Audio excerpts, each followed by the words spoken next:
आदमी ने बैरल को लात मारकर गिरा दिया जिसमें उसकी पत्नी थी, लेकिन आग के गड्ढे में गिरने के बजाय महिला भस्मक के ऊपर एक स्टील फ्रेम पर गिर गई।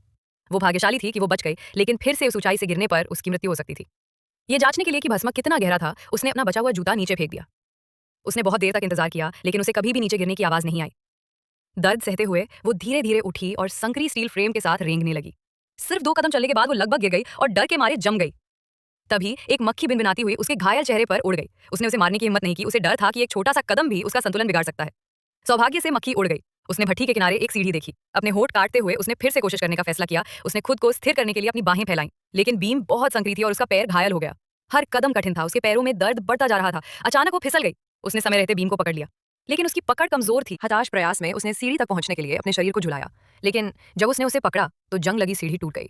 वो फिर से गिर गई, लेकिन इस बार वो भस्मक के तल पर एक मछली पकड़ने के जाल में फंस गई। अब वो फंस गई थी, उसे लगा कि वो भूख से मर जाएगी। फिर उसने अपने ऊपर पटाखों की आवाज सुनी। वो मदद के लिए चिल्लाई, लेकिन धमाकों में आवाज दब गई।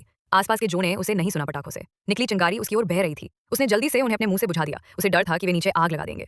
उस रात वो एक टेडी बियर के साथ लिपटी हुई सो गई। जब वो जागी तो उसने उम्मीद छोड़ दी थी। फिर अचानक एक गेम कंसोल और ताजा खाना ऊपर से गिरा। उसके ठीक बाद एक रेशमी दुपट्टा नीचे तैरता हुआ उसके सिर पर आ गिरा। उसने दुपट्टा एक तरफ फेंक दिया और ये गलती से पास की सीढ़ी पर फंस गया। उसके दिमाग में एक विचार आया। उसने खाने के डिब्बे का ढक्कन हटाया और मछली पकड़ने के जाल को काटने के लिए उसका इस्तेमाल किया। फिर उसने ढक्कन को लकड़ी की छड़ी से बांधा और एक साधारण हुक बनाया। उसने इसे ऊपर की ओर फेंका और ये सीढ़ी की रेलिंग पर फंस गया। उसे याद आया कि उसके पति ने पैसे के लिए उसे मारने की कोशिश की थी। उसने दर्द को अनदेखा किया और अपनी पूरी ताकत से चढ़ गई। आखिरकार एक छोटे से मंच पर पहुंचने के बाद उसने पाया कि वहां कोई सीढ़ी नहीं थी। उसे दीवार के सहारे आगे बढ़ना पड़ा और उस तरफ जाना पड़ा जहां दूसरी सीढ़ी थी। सीढ़ी संकरी थी, जिसमें पकड़ने के लिए कुछ भी नहीं था। वो लगभग फिर से गिर गई, लेकिन हिम्मत के साथ वो चलती रही और रात होने से पहले शीर्ष पर पहुंच गई। जैसे ही वो आखिरी रेलिंग को पकड़ रही थी, उसकी ताकत खत्म हो गई और वो फिसल गई।